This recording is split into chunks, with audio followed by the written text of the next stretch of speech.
안녕하세요. 6월 13일자 HLB의 IR 자료가 올라왔습니다. 한번 볼 건데요. 어떤 내용이 달라졌을까? PPT 자료는 6월 8일에 만든 걸로 보이죠. 내려가서 보면은 이전과는 중복되지 않게 완전히 다른 PPT로 구성되어 있는 것을 확인할 수 있습니다. 여기 보면은 페이지 수가 7장밖에 안 됩니다. 그러니까 이전과는 중복된 내용을 완전히 빼고 새롭게 추가로 하고 싶었던 이야기들만 담은 걸로 생각해 볼 수가 있겠습니다. 아무래도 페이지 수가 작다 보니까 이번에 하고 싶었던 말이 뭔지 그 요지를 파악하기에는 조금 더 쉽겠죠. 자, 그래서 첫 번째 페이지를 보니까 HLB의 비즈니스 스트럭처를 보여주고 있습니다. 사업 구조를 설명해주고 있는 자료 화면인데요. 여기에서 핵심은 바이오 비즈니스 확대입니다. 그리고 상대적으로 조선업은 축소된다. 이렇게 해서 이제는 조선업이 아니라 바이오 기업으로 완전히 탈바꿈하겠다라는 그런 의지를 보여주는 걸 할 수 있습니다. 이전에는 조선업 비중이 굉장히 컸잖아요. 그래서 HLB는 조선업으로 분류가 되었습니다. 자회사 엘레바에서 신약 개발을 하고 있다 하더라도 시장에서는 그리고 리포트에서는 조선업으로 나왔죠. 하지만 이제는 엘레바 그리고 헬스케어 사업을 통해서 바이오 비즈니스를 확대하고 이제는 조선업이 아니라 바이오 기업으로 인식이 되겠다. 이런 거라고 볼 수 있겠습니다. 바이오 비즈니스가 비중이 굉장히 커졌죠. 특히 이 헬스케어가 들어오면서 매출이 탄탄하게 들어오게 됩니다. 이 헬스케어는 FA를 말합니다. FA가 HLB에 흡수합병되면서 헬스케어 사업부가 되었죠. 그래서 이전에 엘레바만으로는 조금 비중이 크다고 볼 수는 없었는데 헬스케어까지 들어오면서 이제 확실히 비중이 커졌다는 걸 알 수 있습니다. 그리고 이 외에도 다른 자회사들도 많죠. 생명과학, 제약, 셀, 이뮤노믹, 베리스모 등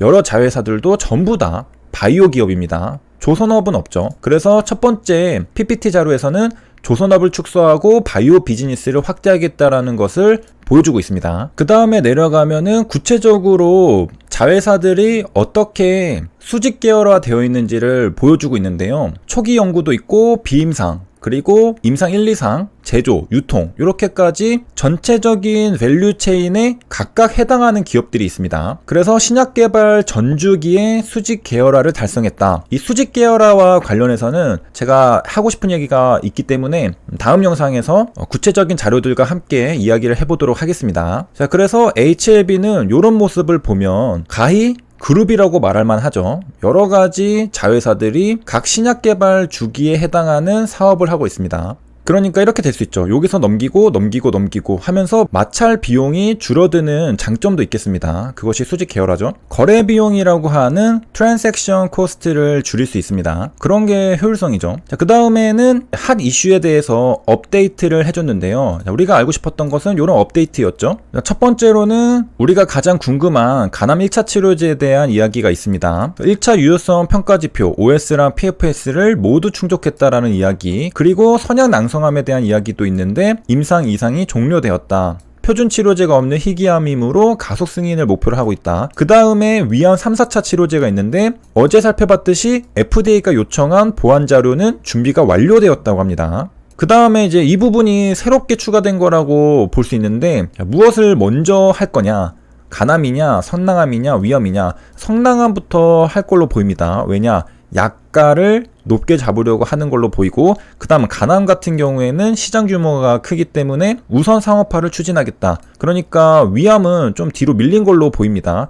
일단 준비는 완료되었지만 선낭암이랑 간암을 먼저 하겠다라는 거죠. 어떻게 보면은 가장 먼저 임상시험이 끝난 위암이 가장 후순위로 밀리고 최근에 이슈가 되고 있는 간암, 선낭암이 먼저 상업화를 들어갈 수 있겠습니다. NDA를 먼저 하겠다는 거죠. 그래서 HLB 뉴스 기사를 보면은 NDA를 2개에서 3개까지 하겠다라고 밝혔는데 2개는 요 간암이랑 선낭암 그리고 위암까지도 하면 3개가 되겠습니다. 그 다음에 ITI 1000도 있는데 요거는 또 다음에 다뤄보도록 하겠습니다. 지금은 리보세라닙에 대해서 좀 중점을 두고 봐야 할 것 같습니다. 그 다음에 상업화를 먼저 추진하려고 하는 적응증들에 대한 임상 결과도 설명을 해주고 있는데요. 이런 것들을 보면서 리보세라닙의 각 적응증에 대한 가치를 엿볼 수가 있겠습니다.